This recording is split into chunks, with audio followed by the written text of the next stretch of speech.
केन्दुझर जिला आनंदपुर हाटडी ब्लॉक अंतर्गत विश्व तारिणी महिला डिग्री महाविद्यालय कार्यक्रम अनुष्ठित होछि।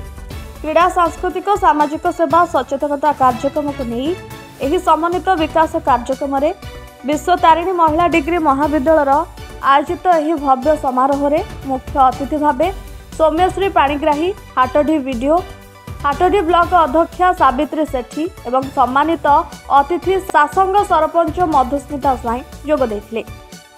मुख्य वक्ता भावे कृष्णचंद्र जोगदेई आनुष्ठानिक भावे कार्यक्रम को उद्घाटन करी एही नुआ और ओडिशा वार्ता बहन करी छात्र छात्री मानक मध्यरे रहितबा लोकायत प्रतिभा और दक्षतार विकास सहित मनोरंजनर नुआ धारा सृष्टि करिबो बोली प्रकाश करथिले। महाविद्यालय अध्यक्ष प्रशांत कुमार पहिंक अध्यक्षतार आयोजित कार्यक्रम को अध्यापक सुभाष चंद्र पात्र संयोजना करथिले। सम्मानित अतिथि भावे सासंग सरपंच मधुस्मिता स्वाई जोगदेई कार्यक्रम उद्देश्य संपर्क में छात्री मानक अवगत कराइथिले।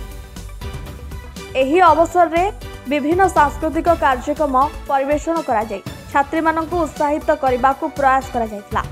डिग्री महाविद्यालय समस्त अध्यापक अध्यापिका और कर्मचारी माने सहयोग करथिबा बेले अभिराम साहू धन्यवाद अर्पण करथिले।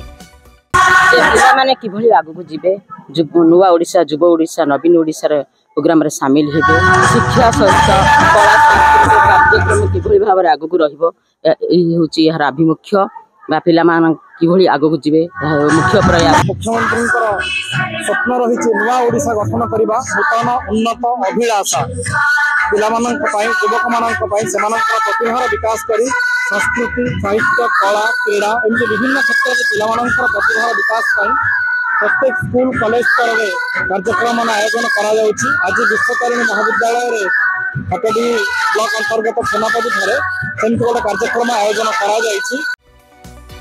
आनंदपुर निर्मल चंद्र रावल रिपोर्ट सर्वसाधारण।